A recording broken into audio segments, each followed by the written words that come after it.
সেই নবী রাহমাতুল লিল আলামিন যে সবার নবী, সেই কথা বোঝানোর জন্য আল্লাহ সুবহানাহু ওয়া তাআলা বলেছেন, ইয়া আইয়ুহান নাস, হে মানব সম্প্রদায়। সুবহানাল্লাহ। সব মানুষদেরকে আল্লাহ একত্রিতভাবে ডাক দিয়ে বলেছেন, তোমাদের কাছে আমি আল্লাহর পক্ষ থেকে, আমি আল্লাহর প্রমাণ এসেছে। ওয়ানজালনা ইলাইকুম নূরাম মুবিনা, এবং তোমাদের কাছে সুস্পষ্ট নূর কোরআনে হাকিম এবং আমার নবীকে তোমাদের কাছে প্রেরণ করেছি। এই আয়াতে কারীমা দ্বারা আল্লাহ রাব্বুল আলামিন হাকিমুল হাকিমিন আমার নবীর আপাদমস্তককে মুজিজা প্রমাণ করেছেন। আল্লাহর নবীর মাথার তালু থেকে পায়ের তালু পর্যন্ত গোটা শরীর, প্রত্যেকটা অঙ্গ আল্লাহর প্রমাণ। সুবহানাল্লাহ। প্রত্যেকটা অঙ্গ থেকে মুজিজা প্রকাশিত হয়েছে। এক একজন নবীর এক একটা ছিল মুজিজা। কারো জবান মুজিজা, কারো হাত মুজিজা ছিল, কারো চক্ষু মুজিজা ছিল। এক একটা নবীর এক একটা অঙ্গ মুজিজা ছিল। মুসা আলাইহিস সালাম লাঠি হাতে ধরে ছেড়ে দিলে কি হয়ে যেত? সাপ হয়ে যেত। ঈসা রূহুল্লাহ কুষ্ঠরোগীকে হাত বুলাই দিলে কুষ্ঠরোগী কি হয়ে যেত? জন্ম অন্ধের চোখের উপরে হাত বুলাইলে জন্ম অন্ধ কি হয়ে যেত? ভালো হয়ে যেত। মুর্দাকে যদি বলতো, ইয়া আব্দুল্লাহ কুম বিইজনিল্লাহ, একজন মানুষ মারা গিয়েছে, তার সামনে দাঁড়িয়ে যদি ঈসা রূহুল্লাহ বলতেন, হে আল্লাহর বান্দা তুমি জীবিত হয়ে যাও, ওই ব্যক্তি সাথে সাথে জীবিত হয়ে যেত। এগুলো ছিল অন্যান্য নবীদের মুজিজা। সুবহানাল্লাহ। আর আমার আপনার নবীকে আল্লাহ এমন মুজিজা দিয়েছেন, যার মাথার তালু থেকে পায়ের তালু পর্যন্ত আপাদমস্তক হচ্ছে মুজিজা। সুবহানাল্লাহ। এই জন্য আল্লাহ গোটা পৃথিবীর জন্য যেমন নবীকে পাঠিয়েছেন, গোটা পৃথিবীবাসীকে আল্লাহকে পরিচয় করাই দেওয়ার জন্য আল্লাহ ঘোষণা দিয়েছেন, কুল ইয়া আইয়ুহান নাস ইন্নী রাসূলুল্লাহি ইলাইকুম জামিআ। নবী হে আমার, আপনি আপনার উম্মতদেরকে, আমি আল্লাহর বান্দাদেরকে আপনি জানিয়ে দেন, ঘোষণা করে দেন, ওয়াজ করে দেন, ইন্নী রাসূলুল্লাহি ইলাইকুম জামিআ, আমি আল্লাহ গোটা পৃথিবীর জন্য, গোটা বিশ্ববাসীর জন্য, যেখানে খোদার খোদাইত্ব জগতের রব, সেখানে আমি নবী সৃষ্টির জন্য রহমত এবং রাসূল করে আল্লাহ तमाम পৃথিবীর জন্য আমাকে প্রেরণ করেছেন। সুবহানাল্লাহ। গোটা বিশ্ববাসীর জন্য নবীকে আল্লাহ পাঠিয়েছেন। আমার নবীর সুল মুজিজা ছিল অন্যতম মুজিজা। সুবহানাল্লাহ। আমার নবীর কি সুল, মাথার সুল। এই সুল মুবারক হযরত খালিদ বিন ওয়ালিদ, তিনি বিশ্ব সিফির সালার ছিলেন। যতগুলো জিহাদের ময়দানে খালিদ বিন ওয়ালিদ যেতেন, জয়ী হয়ে উঠতেন। খালিদ বিন ওয়ালিদ আগে ছিল মুসলমানদের জন্য ভয়ের কারণ। যখন থেকে খালিদ বিন ওয়ালিদ ঈমানের কালেমা পড়ে মুসলমান হয়েছেন, তখন কাফের মুশরিকদের জন্য ভয়ের কারণ ছিল। সুবহানাল্লাহ। সেই খালিদ বিন ওয়ালিদ বিশ্ব সিফির সালার একটা জিহাদের ময়দানে গিয়েছেন। তাকে জিজ্ঞাসা করা হলো যে প্রত্যেকটা জিহাদের ময়দানে তুমি জয়ী হয়ে ফিরো, তার কারণটা কি? এবং তোমাকে যখন কাফের মুশরিকরা দেখে তাদের জয়ের ময়দান পরাজয়ে ভূষিত হয়, তাদের অন্তরে থরথর করে কম্পন সৃষ্টি হয়ে যায়, তার কারণটা কি?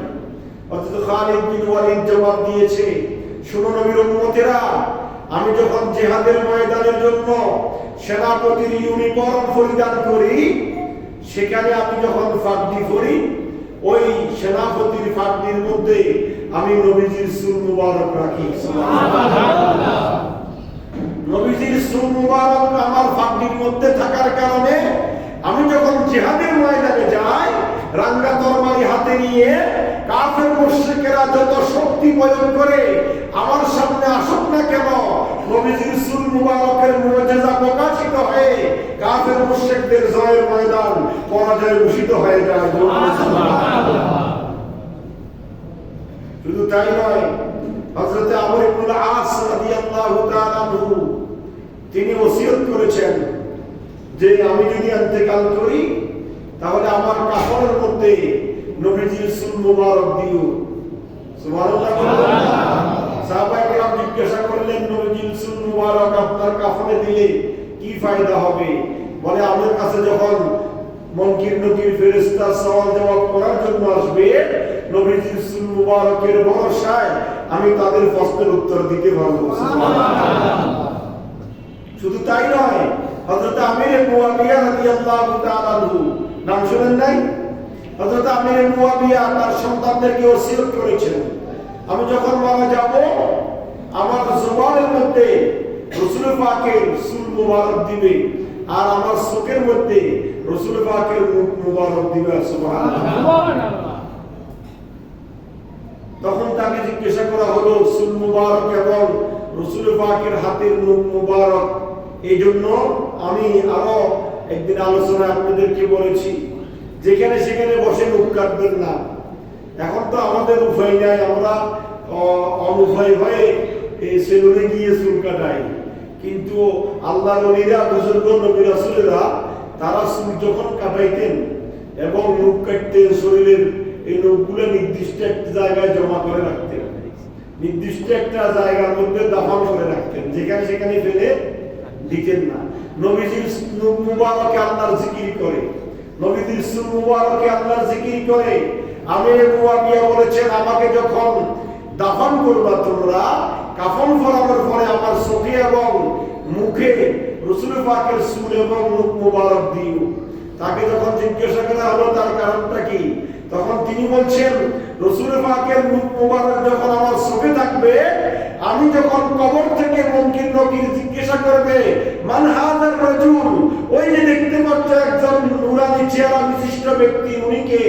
তখন আমি স্পষ্টভাবে আমার জবানের মধ্যে রাসূল পাকের চুল মুবারক থাকার কারণে আমার জবান দিয়ে বের হয়ে যাবে, হুয়া নবিয়ুনা মুহাম্মাদুর রাসূলুল্লাহ সাল্লাল্লাহু আলাইহি ওয়াসাল্লাম।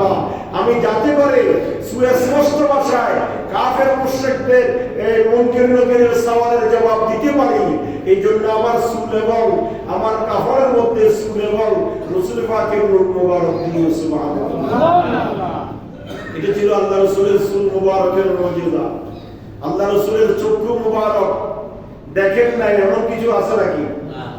আল্লাহ রাসূল দেখেন নাই এমন কিছু নাই। কিয়ামত পর্যন্ত যত কিছু আসবে সব কিছুর নমুনা নিদর্শন আল্লাহ রাব্বুল আলামিন হাকামুল হাকিমিন আল্লাহর নবীকে দেখাইছেন। খোদ লা ইলাহা ইল্লাল্লাহ পর্যন্ত আল্লাহ আরশ আজিমে নিয়ে মেরাজে দেখা দিয়েছেন। সুবহানাল্লাহ। এবং আমার রাসূল, আমরা যখন ইমামতি করি আমরা সামনের দিকে তাকাই, কথা বলেন ঠিক কি না? ইলা জিহাতিল কাবাতিশ শরীফাতে আমাদের শরীরের সব অঙ্গগুলো থাকে কোন দিকে? কাবার দিকে। কিন্তু আল্লাহর নবী, আমাদের দৃষ্টি থাকে কাবার দিকে, কিন্তু আল্লাহর নবী এমন একজন নবী, আল্লাহর নবী যখন ইমামতি করতেন সাহাবায়ে কেরাম পিছনে কে কি করতেছে শুধু তাই নয়, কার অন্তরে কি কল্পনা জল্পনা নামাজের মধ্যে দাঁড়িয়ে সংগঠিত হচ্ছে তা পর্যন্ত আল্লাহ রাসূল বলতে পারতেন। সুবহানাল্লাহ। বুখারী শরীফের কিতাবুস সালাতের মধ্যে হাদিস শরীফে এসেছে, বুখারী শরীফ কোরআন শরীফের পরে যে কিতাবের স্থান, সে বুখারী শরীফের মধ্যে আল্লাহ নবী ইরশাদ করেছেন, নবী হুরায়রা রাদিয়াল্লাহু তাআলা আনহু আন্নাহু قال قال رسول الله صلى الله عليه وسلم هل ترون قبلتي ها هنا فوالله ما يخفى علي ركوعكم ولا خشوعكم إني أرى ما لا ترون وأنا أسمع ما لا تسمعون كما قال عليه الصلاة والسلام। আল্লাহ নবী বলেন, হে আমার উম্মতেরা, হে আমার সাহাবীরা, আমি যখন নামাজের মধ্যে থাকি তোমরা মনে করো আমি শুধু কিবলার দিকে তাকিয়ে আছি। ফাওয়াল্লাহি, হে দুনিয়ার মুসলমান শুনে রাখো, খোদার কসম করে বলছি, মা ইয়াখফা আলাইয়া রুকুআকুম ওয়ালা খুশুআকুম, আমি নবীর কাছে তোমাদের রুকু, তোমাদের সিজদা, তোমাদের অন্তরের ওয়াসওয়াসা, অন্তরের কল্পনা জল্পনা কোনো কিছু গোপন নাই। ইন্নী আরা মা লা তারাউনা, আমি নবী যা দেখি তোমরা তা দেখো না, ওয়া আনা আসমাউ মা লা তাসমাউন, আর আমি নবী যা শুনি তোমরা তা শোনো না। সুবহানাল্লাহ। তাই এই জন্য নবী আমাদের মতো, নবী আমাদের কারো মতো, নবী কোন নবী রাসূলের মতো নয়। আল্লাহ রাব্বুল আলামিন নবীকে স্পেশাল ক্ষমতা দিয়েছেন। আল্লাহ নবী নামাজে সামনের দিকে তাকানো, কিবলার দিকে তাকানো, আর পিছনে সাহাবায়ে কেরাম কি করতেছে আল্লাহ রাসূল সাল্লাল্লাহু আলাইহি ওয়াসাল্লাম বলতেন, ও সাহাবী তুমি নামাজে রুকু কেন করেছো? এই তুমি নামাজের মধ্যে কি কল্পনা করেছো? এই তুমি নামাজের মধ্যে ব্যবসার কি চিন্তা করেছো? তাকে এক একজনকে এক একটা সমস্যা উদ্ঘাটন করে দিতেন। সাহাবায়ে কেরাম যখন নামাজে আসতেন ভয়ে থরথর করে কাঁপতেন। আল্লাহর নবী তো আমাদের সবকিছু জানে, সুতরাং আমাদেরকে এমন ভাবে নামাজ পড়তে হবে যেমন আল্লাহ আমাদেরকে দেখছেন। সুবহানাল্লাহ। যেন আমরা আল্লাহর সামনে দাঁড়িয়ে আছি। শুধু তাই নয়, আল্লাহর নবী জান্নাত দেখেছেন, জাহান্নাম দেখেছেন, আরশ দেখেছেন, কুরসি দেখেছেন, লৌহ দেখেছেন, কলম দেখেছেন, খোদার খোদায়িত্ব জগতের সবকিছু দেখেছেন, এবং কি এই চক্ষু দ্বারা লা ইলাহা ইল্লাল্লাহকে পর্যন্ত দেখার সৌভাগ্য হয়েছে। সুবহানাল্লাহ। এটা হচ্ছে আমার নবীর চোখের মুজিজা। শুধু তাই নয়, আমার নবীর মুখ মুবারক, এই জবান মুবারক দিয়ে যা বের হয় সেগুলো হচ্ছে কোন শব্দের চাবিকাঠি। সুবহানাল্লাহ। আমার নবীর জবান থেকে যা বের হয় তা হচ্ছে ওহী। সুবহানাল্লাহ। তা কি? ওহী। এই কোরআন হচ্ছে ওহী। কোরআন কি? ওহী মাতলু। ওহী দুই প্রকার। ওহী কয় প্রকার? ওহী মাতলু আর ওহী গায়রে মাতলু। ওহী মাতলু হচ্ছে আপনার এই কোরআন, যেটা নামাজের মধ্যে পড়তে হয়, আর ওহী গায়রে মাতলু হচ্ছে হাদিস, যেটা নামাজের বাইরে পড়তে হয়। ওহী জলি হচ্ছে কোরআন, আর ওহী খফি হচ্ছে হাদিস।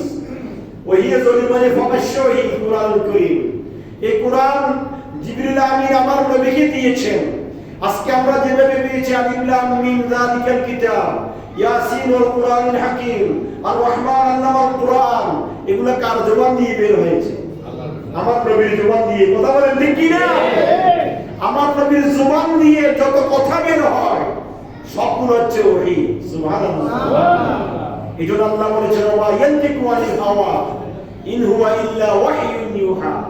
দুনিয়ার মানুষ শুনে রাখো, আমার নবী এমন একজন নবী তোমাদের কাছে প্রেরণ করেছি যার জবান দিয়ে যা বের হয় সবগুলো হচ্ছে ওহী।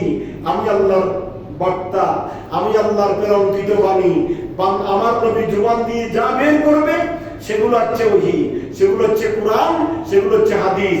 সেগুলো পড়লে সওয়াব, সেগুলো চাইলে সওয়াব, সেগুলো তেলাওয়াত করলে সওয়াব, সেগুলো দেখলে সওয়াব, হাত দিয়ে উল্টালে সওয়াব। আমি আল্লাহ রাব্বুল আলামিন হাকিমুল হাকিমিন আমার নবীর আদর্শের ভিতরে সব ডকুমেন্ট তোমাদের জন্য রেখে দিয়েছি। সুবহানাল্লাহ। আমার নবীর থুতু মুবারক, জবান দিয়ে থুতু বের হয় না? আমার আপনার থুতু বের হলে সেটা কি হয়ে যায়? নাফাক হয়ে যায়। বলেন না, কি হয়ে যায়? যতক্ষণ মুখে থাকে ততক্ষণ কি থাকে? ফাঁকটাকে গিলতে পারবেন, নিঃশ্বাস টেনে আবার গিলে ফেলতে পারবেন। কিন্তু নিঃশ্বাস টেনে সেটা যে মুখ থেকে বের করে দেন সেটা আবার মুখে ঢুকানো কি হয়ে যাবে? যেরকম নাফাক হয়ে যাবে। আমার নবীর থুতু মুবারক হচ্ছে পবিত্র। আমার নবীর থুতু মুবারক আল্লাহ সিনার মাধ্যম।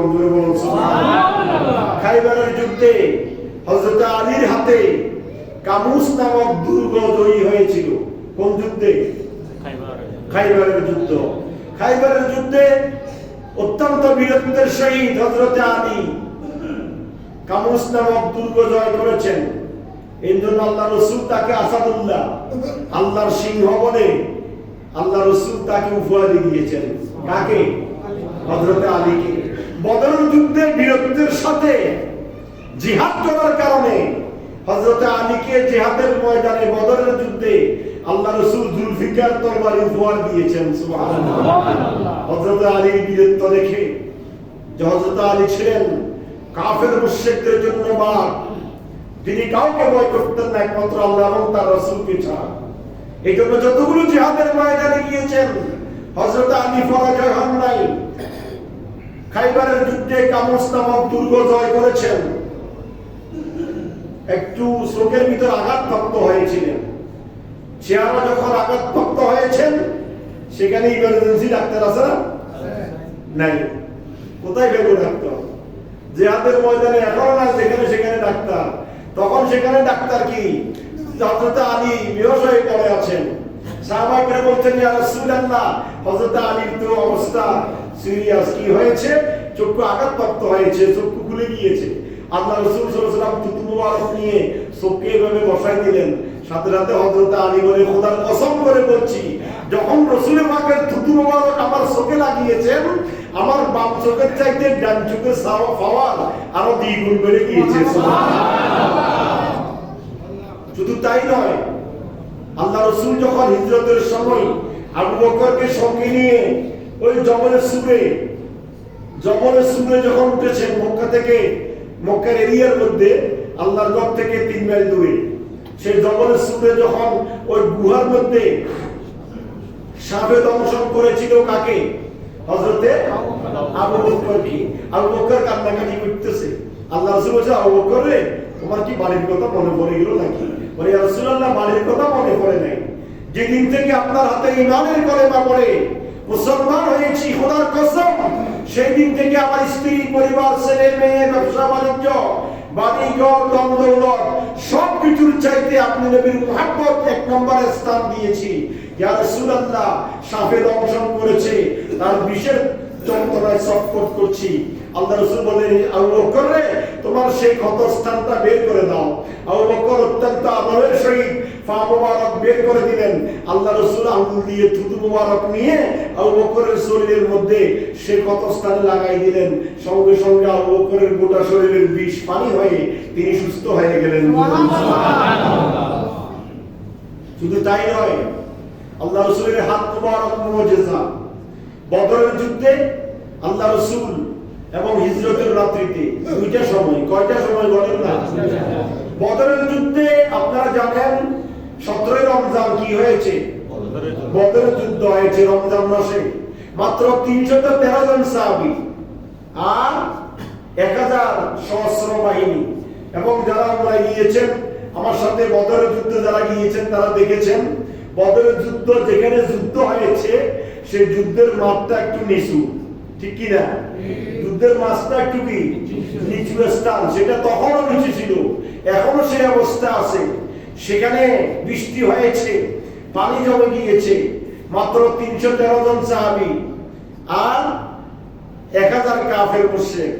আল্লাহ রাসূল কি করবে? নামাজ পড়ে আগের রাত্রিতে আল্লাহর দরবারে ফরিয়াদ করেছেন। পরের দিন রাত্রিতে সাহাবায়ে কেরামকে নিয়ে সঙ্গে নিয়ে বললেন, এ আবু বকর শুনো, হে আলী শুনো, আবু জাহেল এখানে মারা যাবে, উতবা এখানে মারা যাবে, সাইবা এখানে মারা যাবে। সুবহানাল্লাহ। কিভাবে আল্লাহ রাসূল জয়ী হয়েছেন বদরের যুদ্ধে?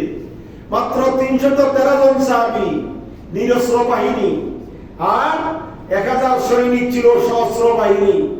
তাদের সঙ্গে বদরের যুদ্ধে আল্লাহ মুসলমানদেরকে, আমার নবীকে জয় দিয়েছেন।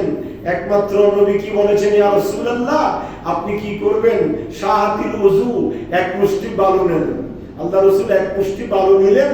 বালু নিয়ে বদরের প্রান্তরে সূরা ফাতিহা পড়ে ফুঁক দিয়ে বদরের প্রান্তরে নিক্ষেপ করে দিলেন। সুবহানাল্লাহ। নিক্ষেপ করেছেন কয় দিকে? ওমা রামাইতা ইয রামাইতা ওয়ালাকিন্নাল্লাহ রামা। আমার রাসূল বলেন, হাবিব, আপনার হাতে নিক্ষেপ করেছি ঠিক, কিন্তু হাতটা ছিল আমি আল্লাহর কুদরতি হাত। সুবহানাল্লাহ। আপনি একদিকে নিক্ষেপ করেছেন, বদরের প্রান্তরে 1000 কাফের মুশরিকদের ঝুঁকে ঝুঁকে আমি বালি পৌঁছাই দিয়েছি। তারা এদিকে চোখ বলতেছে, আর মুসলমানরা সমানে কাফেরকে নিধন করে মুসলমানরা জয়ী হয়েছেন। 70 জন বন্দী হয়েছেন, 70 জন জাহান্নামে গিয়েছেন, আর মুসলমানদের 14 জন শাহাদাত বরণ করেছেন। সুবহানাল্লাহ। শুধু তাই নয়, হিজরতের রাত্রিতে, যে রাত্রিতে আল্লাহ রাসূল হিজরত করবেন, কাফের মুশরিকরা দারুন নয়দোয়ার মিটিং করেছে। দারুন নয়দোয়ার মিটিং করে বৈঠক করে সিদ্ধান্ত নিয়েছে। সেখানে মিস্টার ইবলিস আবা কাবা জুব্বা পরে, একবারে দাড়ি টুপি পাগড়ি সেজে, বুজুর্গ সেজে, মিস্টার ইবলিস দারুন নয়দোয়ার মিটিং এর মধ্যে প্রধান অতিথির দায়িত্ব পালন করেছে মিস্টার কি ইবলিস। এক একজন এক একটা প্রস্তাব দিচ্ছে, আর মিস্টার ইবলিস বলে না, তোমাদের প্রস্তাবগুলো আমার কাছে পছন্দ হইতেছে না। সবাই বলতেছে উনি তো বুজুর্গ মানুষ, উনি যেটা বলে সেটা আমরা কি করে নিব, মেনে নিব।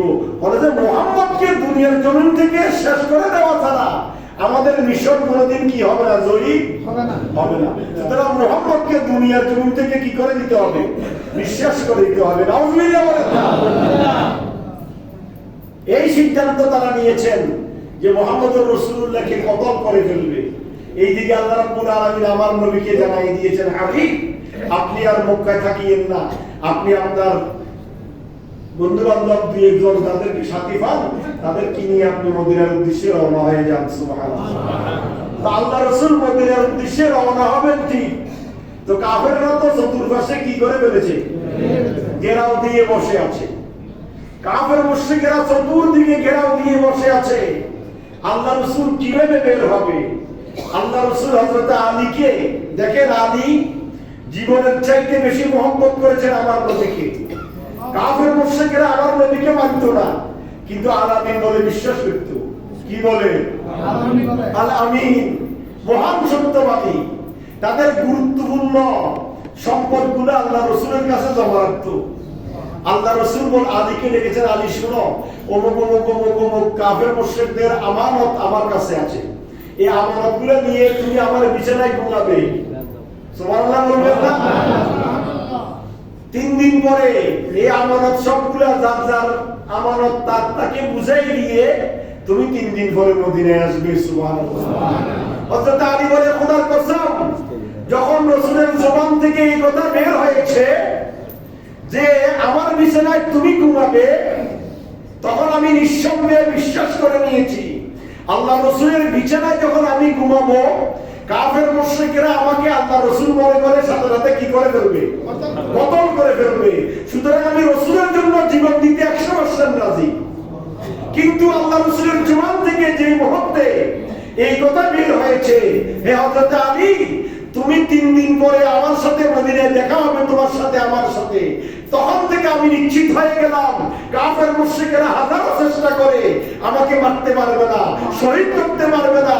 আমি জীবিত থেকে কাফের মুশরিকদেরকে আমানত বুঝাই দিয়ে আমি রাসূলের সাথে মদিনায় আশ্রয় গ্রহণ করব। সুবহানাল্লাহ।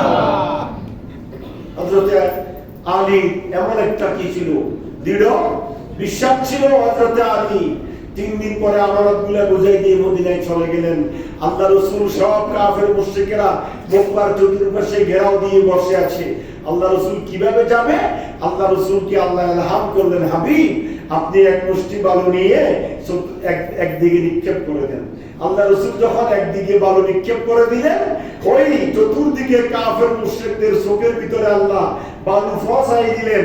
একজন আরেকজনকে ধাক্কা দিয়ে, চোখে তো দেখে না, চোখ বলতেছে, কিরে তুই আমাকে ধাক্কাছিস কেন? হয় তুই না আমাকে ধাক্কাছিস, আমি কেন তোকে ধাক্কাবো? আল্লাহ রাসূল দুইজনকে একসাথে করে তার সঙ্গী আবু বকর সিদ্দিককে সাথে নিয়ে মক্কা থেকে বের হয়ে মদিনার উদ্দেশ্যে রওনা হয়ে গেলেন। একমাত্র হাতের মুজিজা, ওমা রামাইতা ইজ রামাইতা ওয়ালাকিন্নাল্লাহ রামা। নবী আমার, বদরের প্রান্তরে আপনি বালু নিক্ষেপ করেছেন, হিজরতের রাত্রিতে আপনি বালু নিক্ষেপ করেছেন, আপনার হাতে আমি নিক্ষেপ করাইছি, কিন্তু আপনার হাতের সাথে আমি আল্লাহর কুদরতি হাত ছিল। সুবহানাল্লাহ। শুধু তাই নয়, আমাদের আঙ্গুল মোবারক, কথা বলেন, আল্লাহ রাসূলের আঙ্গুল মোবারক হচ্ছে মুজিজা। আমরা জানি হযরতে মুসা কলিমুল্লাহ লাঠির আঘাতে কি বের হয়েছে, ওয়াইদিস্তাসকা মুসা লিকাওমিহি ফাকুল্লা দ্রিব বিআসাকাল হাজার। আল্লাহ বলেন, মুসা রে, পাথরের উপরে বাড়ি দাও, পানির ফোয়ারা বের হবে। মুসা কলিমুল্লাহ লাঠি নিয়ে পাথরের উপরে বাড়ি দিয়েছে, এক বাড়িতে 12টা পানির ফোয়ারা কি হয়েছে, বের জন্মধারা বের হয়েছে। আর আমার রাসূল কোন লাঠি দিয়ে আঘাত করতে হয় নাই, আমার রাসূল এই আঙ্গুলি মুবারক দিয়ে পানি বের হয়েছে। খন্দকের যুদ্ধ, খাইবারের যুদ্ধ থেকে আসতেছে, আসার পথে শিবির স্থাপন করেছেন নির্দিষ্ট একটা জায়গায়।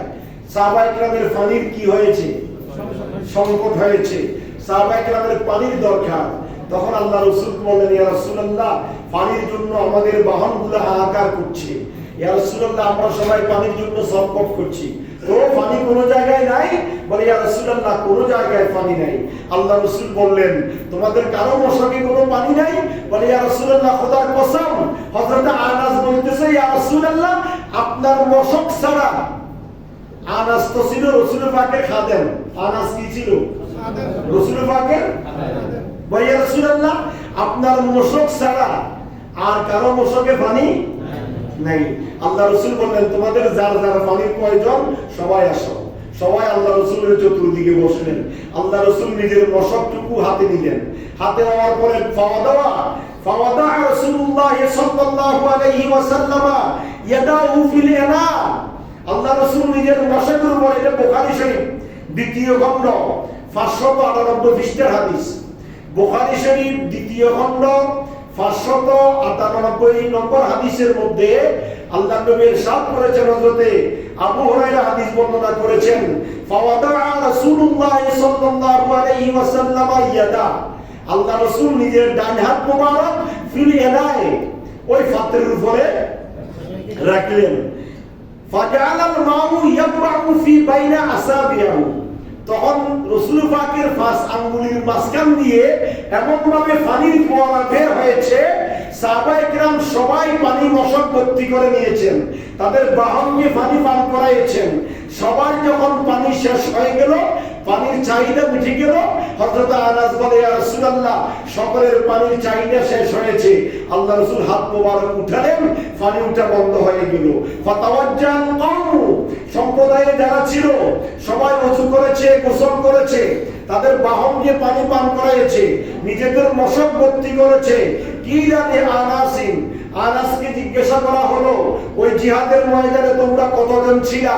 যে জিহাদের ময়দানে রাসূল পাকের আঙ্গুল দিয়ে পানি বের হওয়া, সেই পানি দিয়ে তোমাদের চাহিদা মিটিয়েছো। তখন আনাস বিন বললেন, কালা সালাসুমিয়া, আমরা ছিলাম 300 জন। খোদার কসম, 300 জন নয়, যদি আমরা 3000 থাকতাম, রাসূল পাকের আঙ্গুল মুবারক দিয়ে যে পানি বের হয়েছে, সেই পানি দিয়ে আমরা সকলের চাহিদা মিটে যেত। শুধু তাই নয়, রাসূল পাকের আঙ্গুল মুবারক, আপনারা জানেন আবু জাহেল আমার নবীকে কম প্রশ্ন করে নাই। কথা বলেন ঠিক কি না? আবু জাহেল প্রতিটা মুহূর্তে আমার রাসূলকে সওয়াল করতেন, প্রশ্ন করতেন। হাতের মুঠে কঙ্কর নিয়ে বলতেন, মুহাম্মদ বলো দেখি, তুমি তো নবী দাবি করতেছো, আমার হাতের মুঠে কি আছে? তখন আল্লাহ রাসূল হাসতেন, বলে, চাচা আমি বলবো নাকি আপনার হাতের মুঠে যে পাথর নিয়ে বসে আছেন পাথর বলবে? আল্লাহু আকবার। তখন আবু জাহেল বলতে, দেখো মুহাম্মদ কত বড় জাদুকর, জোরে বলেন না। সে আবু জাহেল আমার রাসূলকে বলেন, ইতিপূর্বে যত নবী রাসূল এসেছে তারা মুজিজা দেখাইছে জমিনে। কোথায়? জমিনে। আপনি যদি নবী হয়ে থাকেন তাহলে আপনি মুজিজা, যদি আকাশের মুজিজা দেখাইতে পারেন, তাহলে আমরা আপনার হাতে কি করব? ঈমানের কলেমা পড়ে মুসলমান হয়ে যাব। আল্লাহ রাসূল বলেন, চাচা সত্যি বলতেছেন? বলে, হ্যাঁ সত্যি বলতেছি। তখন আল্লাহ রাসূল কি করলেন? আল্লাহ রাসূলকে আবু জাহেল বললেন, ওই যে আকাশের চাঁদ দেখা যাচ্ছে, সেই চাঁদকে যদি আপনি দুই টুকরা করতে পারেন, তাহলে বুঝতে পারবো আপনি সত্যিকার নবী। জোরে বলুন সুবহানাল্লাহ। চাঁদ দুই টুকরা করলে নবীর প্রমাণ লাগে না। নবী হওয়ার জন্য চাঁদ দুই টুকরা করতে হয় নাকি? আল্লাহ রাসূল বলেন, চাচা সত্যি বলতেছেন? বলে, হ্যাঁ সত্যি বলতেছি। তখন আল্লাহ রাসূল সূরা ফাতিহা পড়লেন, 2 রাকাত নামাজ আদায় করে চাঁদের দিকে শাহাদাত আঙ্গুল ইশারা করতে দেরি চাঁদ দুই টুকরা হয়ে জবরে আবু কুবাইসের দুই প্রান্তে পড়ে গেল। সুবহানাল্লাহ। এটা কি আমার মুখের কথা? না। কোরআনুল কারীমের 56 নম্বর সূরা, সূরা কমর 27 পারা। কত পারা? কোরআনুল কারীমের 56 নম্বর সূরা, কোরআনুল কারীমের 27 পারা সূরা কমরের প্রথম 2 আয়াতের মধ্যে আল্লাহ বলেছেন, ইখতারাবাতিস সাআতু ওয়ানশাক্কাল কমর ওয়া ইয়ারাউ আয়ুরিদু ওয়া ইয়াকুলু সিহরুন মুস্তামির। আল্লাহ রাসূলের আঙ্গুলের ইশারাতে চাঁদ দুই টুকরো হয়ে পড়েছে। জবলে আবু কুবাইসের মধ্যে চাঁদ দুই টুকরো হয়ে পড়ে আছে। এইদিকে আবু জাহেল বলা শুরু করলো, ওয়া ইয়াকুলু সিহরুন মুস্তামির, মুহাম্মদ হচ্ছে সুস্পষ্ট জাদুকর। শুধু তাই নয়, আবু জাহেল ক্ষান্ত হন নাই। আল্লাহ রাসূলকে প্রশ্ন করতে করতে করতে করতে অনেকগুলো মুজিজা আল্লাহ রাসূলের দেখেছেন, কিন্তু আবু জাহেল ঈমানের কলেমা গ্রহণ করতে পারেন নাই। রাসূল পাকের মুজিজা, রাসূল পাকের এই জীবন বৃত্তান্ত আমরা সবাই পড়ি, সবাই শুনি, কিন্তু রাসূলকে মানার মতো মানতে পারি না, হেদায়েত হতে পারি না। আবু জাহেলও হন নাই। আবু জাহেল বারবার যখন প্রশ্ন করেছেন, সব প্রশ্নে আল্লাহ রাসূল জয়ী হয়েছেন। এবার আবু জাহেল ক্ষান্ত হয়ে ইয়ামেনের শাসনকর্তা হাবিব বিন মালিককে আনলো। কাকে এনেছে? হাবিব বিন মালিককে এনেছে মুহাম্মদ রাসূলুল্লাহকে প্রশ্ন করার জন্য। এবার হাবিব বিন মালিক আসলো। আসার পরে দেখতেছে মুহাম্মদ রাসূলুল্লাহর চেহারা নূরানি, চেহারা থেকে নূর বিকশিত হচ্ছে। তার অত্যন্ত বুজুর্গ মানুষ, দেখতে লাগে অত্যন্ত সুন্দর, এরকম সুশ্রী মানুষ তো জীবনে দেখি নাই। হাবিব বিন মালিক বলে, আমি কি প্রশ্ন করব? ঠিক আছে, অনেকগুলো প্রশ্ন তো আমার জমা আছে, যেহেতু আবু জাহেলে প্রশ্ন করার জন্য এনেছে, তাহলে আমি সব প্রশ্ন করার আগে একটা প্রশ্ন করি। আবু জাহেল সহ আল্লাহ রাসূলকে হাবিব বিন মালিক একটা প্রশ্ন করলেন। বলে, আবু জাহেল বসো, তোমার প্রশ্নগুলো পরে করব, আগে আমি একটা প্রশ্ন করব। তখন আল্লাহ রাসূলকে হাবিব বিন মালিক প্রশ্ন করলেন যে, আমি আপনার সামনে বসা। কে বলতেছে? হাবিব বিন মালিক। আমি আপনার সামনে বসা, আমার অন্তরে এখন কি কল্পনা জল্পনা চলতেছে, এই কথা যদি আপনি বলতে পারেন, বুঝাইতে পারেন, তাহলে আমি ঈমানের কলেমা পড়ে কি হয়ে যাব? আবু জাহেল কই পাইলাম তো প্রশ্ন করিবেন নাই, ইয়াতে কি করিব? ঈমান গ্রহণ করিব। হাবিব বিন মালিক প্রশ্ন করেছেন যে, আপনি কি জানেন আমার অন্তরে এখন কি কল্পনা জল্পনা? আল্লাহ রাসূল বললেন, হে হাবিব বিন মালিক, তুমি যখন বাসা থেকে বের হয়েছ, তোমার বাসায় একটা পঙ্গু, অন্ধ, কানা, চোখে দেখে না, একটা তোমার জন্মন্ধ একটা মেয়ে আছে। সেই মেয়েটাকে তুমি রেখে এসেছ এবং তুমি আমার কাছে জানতে চাচ্ছ, প্রশ্ন করতেছ, যদি তোমার মেয়ে সুস্থ হয়ে যায় তাহলে তুমি ঈমানের কলেমা পড়ে মুসলমান হবে। তুমি মুসলমান হওয়ার আগে তোমার বাড়িতে চলে যাও, যদি দিয়ে দেখো তোমার মেয়ে সুস্থ হয়েছে, ঈমানের কলেমা পড়ার জন্য অপেক্ষা করছে, তাহলে সেখান থেকে এসে তারপরে ঈমানের কলেমা গ্রহণ করিও।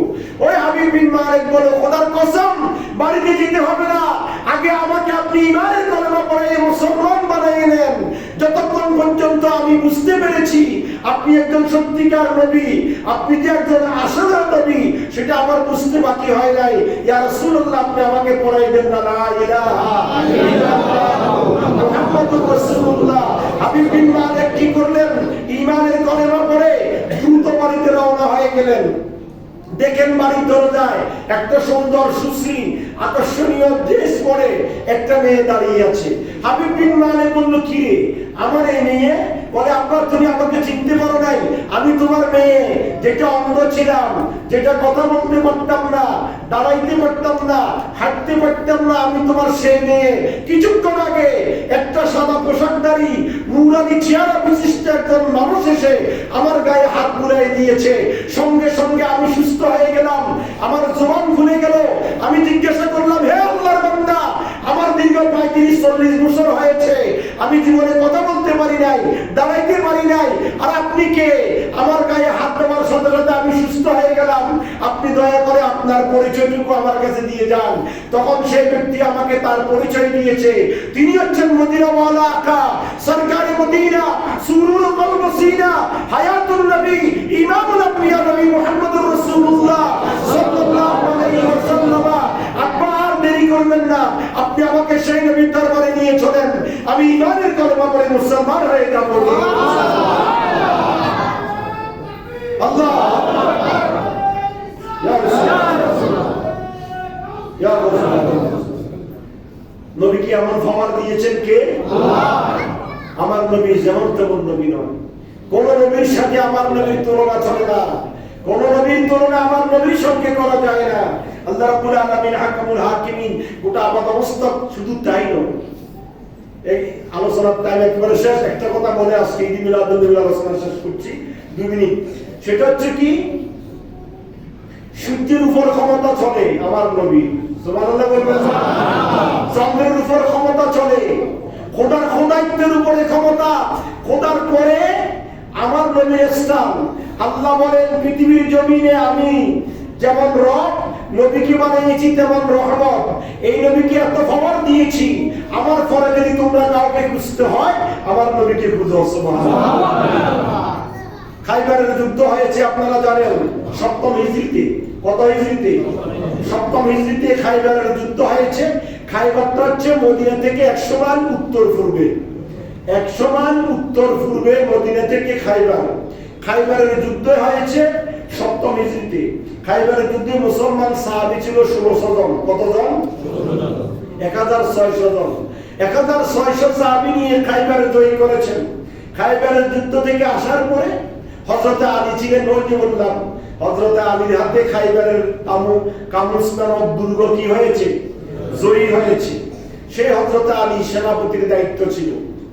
যিনি লিডার থাকে, লিডারের কাজ হচ্ছে আপনি যদি কোনো জায়গায় সফরে যান, তো ওই প্রতিমধ্যে যদি কোনো জায়গায়, যেমন নুরজন হোটেলে আপনি ঢাকা থেকে আসতেছেন, নুরজন হোটেলে আপনি নাস্তা খাইতে বসলেন, তা আপনি যখন লিডার, সবাই উঠছে কিনা, কেউ কোনো বাথরুমে বা কোনো জায়গায় আছে কিনা আপনি সব তালাশ করে দেখবেন না, সবাই শেষে তো আপনি উঠবেন নাকি?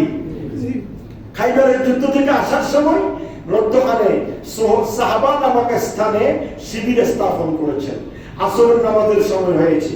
সবাই আসার সাথে সাথে আল্লাহ রাসূল একজনকে বলে একামত দাও, আমরা কি করব? আসরের নামাজ আদায় করব। একামত দিনের সাথে সাথে আসরের নামাজ আদায় হয়ে গেল। হযরত আলী ওই যে লিডার, সবাই আসছে কিনা, সবার সবকিছু ব্যবস্থাপনা হয়েছে কিনা, এই চিন্তা চেতনা করতে করতে হযরত আলী নামাজের দেরি হয়ে জামাত পাই নাই। আল্লাহ রাসূল সালাম ফিরিয়ে সাথে সাথে বলছে আলী। আলী বলছে আব্বাইক, বলে আসো। আলী আসছে, আসার পরে বলে বসো। আলী বসলেন। আল্লাহ রাসূল আলীর রানের উপরে মাথা রেখে ঘুমিয়ে পড়লেন, সুবহানাল্লাহ। আল্লাহ রাসূল যেখানে বলতেছে সেখানে নামাজ পড়ি নাই, নামাজের সময় হয়েছে, এটা বলার তো কি নাই, কোনো সুযোগ। আল্লাহ রাসূল বলছে আলী বসে গেলেন। আলী বসে গেলেন। আল্লাহ রাসূল আলীর মাথায় মাথা রেখে, আলীর রানের উপরে মাথা রেখে ঘুম পড়ে গেলেন। হযরত আলী বলছেন আমি ছটফট করছি, একবার তাকাচ্ছি আল্লাহ রাসূলের চেহারার দিকে, আর একবার তাকাচ্ছি সূর্য অস্ত যাচ্ছে তার দিকে। একবার তাকাচ্ছি আল্লাহ রাসূলের চেহারার দিকে, আর একবার তাকাচ্ছি সূর্য অস্ত যাচ্ছে। আমার তো ছটফট শুরু হয়েছে যে আমি আলী, আমার আসর নামাজ কি হয়ে যাচ্ছে। হযরত আলী এমন সাহাবী যিনি জীবনে এক ওয়াক্ত নামাজ কাজা করেন নাই। আল্লাহু আকবার। কি মনে করেন? কাজা করেন নাই? কাজা পড়েন নাই তো দূরের কথা। হযরত আলী জীবনে এক ওয়াক্ত নামাজ কি করেন নাই? কাজা করেন নাই। সে আলী বলছে আমি বারবার যখন সূর্যের দিকে তাকাচ্ছি, খোদার কসম সূর্যের চাইতে নবীর চেহারা থেকে যে নূর বিকশিত হচ্ছে সেটা আমার কাছে আরো বেশি পাওয়ারফুল মনে হচ্ছে, সুবহানাল্লাহ। সূর্য অস্ত কি হলো? হযরত আলীর ছটফট বেড়ে গিয়েছে। আল্লাহ রাসূল চেহারা খুলে দেখে হযরত আলীর চেহারা মলিন। কিরে আলী, তুমি আমাকে বহন করেছো বিদায় তোমার চেহারা নাকি মলিন হয়ে গেল। হযরত আলী বলে খোদার কসম ইয়া রাসূলুল্লাহ, আপনাকে আমার রান মুবারকে ঘুম পড়াইতে পেরেছি, আমার জীবন ধন্য। কিন্তু ইয়া রাসূলুল্লাহ আমি তো আসরের নামাজ পড়ি না। আল্লাহু আকবার। হযরত আসমা বিনতে উমাইস হাদিস বর্ণনা করেছেন। হাদিস শরীফটা বাইহাকী শরীফের মধ্যে আছে, সিয়াসিতের একটা কিতাবের মধ্যে হাদিস শরীফটা এসেছে। হযরত আসমা বিনতে উমাইস রাদিয়াল্লাহু তাআলা আনহু তিনি হাদিস বর্ণনা করছেন যে ফারাআইতু গারাবাতিশ শামস, আমরা সবাই দেখলাম সূর্য অস্তমিত হয়েছে, সূর্য ডুবে গিয়েছে। হযরত আলী বলছে ইয়া রাসূলুল্লাহ আমি আসরের নামাজ পড়ি নাই। তা আল্লাহ রাসূল বললেন সাথে সাথে আসরের নামাজ পড়ি নাই বলার সাথে সাথে কালা রাসূলুল্লাহ সাল্লাল্লাহু আলাইহি ওয়াসাল্লাম আল্লাহুম্মা ইন্না আলিয়ান কানা ফি তাআতিকা ওয়া তাআতি রাসূলিকা। আল্লাহ রাসূল বললেন আল্লাহ আমার আলী তো আমার এবং তুমি আল্লাহর গোলামীর মধ্যে ছিল। সুবহানাল্লাহ বলেন না? হযরত হযরত আলীর কথা আল্লাহ রাসূল বলতেছেন, আমার আলী তাআতিকা ওয়া তাআতে রাসূলিকা, তোমার এবং তোমার নবীর আনুগত্যের মধ্যে ছিল। তো আল্লাহ যেন বলতে চাচ্ছেন হাবিব এখন কি করব? আল্লাহ রাসূল বললেন ফারদুত আলাইয়াস শামস, যে সূর্য অস্ত গিয়েছে আমার আলীর জন্য সেই সূর্য আবার উঠিয়ে দাও। হযরত আসমা বিনতে উমাইস হাদিস বর্ণনা করছেন যে রাআইতুহা গারাবাতিশ শামস, আমি দেখেছি সূর্য অস্ত গিয়েছে। যে মুহূর্তে আল্লাহ রাসূল দোয়া করেছেন, দোয়া করার সাথে সাথে সেই সূর্য সুম্মা রাআইতুহা তালাবাত বাদাল গারাবাতিশ শামস, সূর্য অস্ত যাওয়ার পরে সেই অস্তমিত সূর্য আবার উদয় হয়েছে। ফাতাওয়াজ্জাহ, সেই সূর্য উদয় হয়ে কি হয়েছে? হাত্তা ওয়াকাত আলাল জিবালে আলাল আরদে, সূর্যের কিরণ পাহাড়ের উপরে জমিনে সূর্যের কিরণ দেখা যাচ্ছে, সূর্যের আলো দেখা যাচ্ছে। সুম্মা তাওয়াজ্জা, হযরত আলী ওযু করলেন, ফাসাল্লাল আসরা, আসরের নামাজ পড়লেন। সুম্মা গাবাতিশ শামস, তারপরে সূর্য অস্ত গিয়েছে। ওয়াজালিকা লা সাহাবা, যে জায়গায় সূর্য অস্তমিত হওয়ার পরে আবার আল্লাহ রাসূলের ইশারাতে উঠে গিয়েছেন সেই জায়গা হচ্ছে সাহাবা নামক স্থান। সুবহানাল্লাহ, এটা ছিল আল্লাহ রাসূলের ক্ষমতা। সুবহানাল্লাহ, এই ক্ষমতা আল্লাহ রাসূলকে দিয়েছেন কে? আল্লাহ। এই আল্লাহ রাসূলের গোটা জিন্দেগি কাফের মুশরিকরা বিভিন্ন ভাবে সুয়াব করেছেন, কিন্তু আল্লাহ রাসূলকে ক্ষান্ত করতে পারেন নাই। তারপরেও কিছু কিছু কাফের মুশরিকের নসিবে ঈমানের কলেমা আসে নাই। আবু জাহেল, আবু লাহাব, উতবা সাইবা আল্লাহ রাসূলের এত নিকটে ছিলেন, কিন্তু ঈমানের কলেমা পড়ে মুসলমান হতে পারেন নাই। আমাদের দেশেও গোটা বিশ্বের জমিনে এমন কিছু মুসলমান আছে রাসূলের শান, মান, গুণগান, মুজিজা সবকিছু শুনবে, কিন্তু রাসূলের উপর ঈমান আনার মতো আনতে পারবে না। এই ধরনের কিছু মুনাফিক মার্কা মুসলমান এখনো আছে। আল্লাহ সুবহানাহু ওয়া তাআলা রাসূলের উপর খাঁটিভাবে ঈমান এনে আল্লাহ এবং রাসূলের গোলামের মাধ্যমে আমাদেরকে জিন্দেগি করা, কোরআন সুন্নাহ মোতাবেক আমাদের জীবন পরিচালিত করার আল্লাহ তৌফিক দান করুন। আমিন। ওয়া আলাইনা ইল্লাল বালাগ। আসসালামু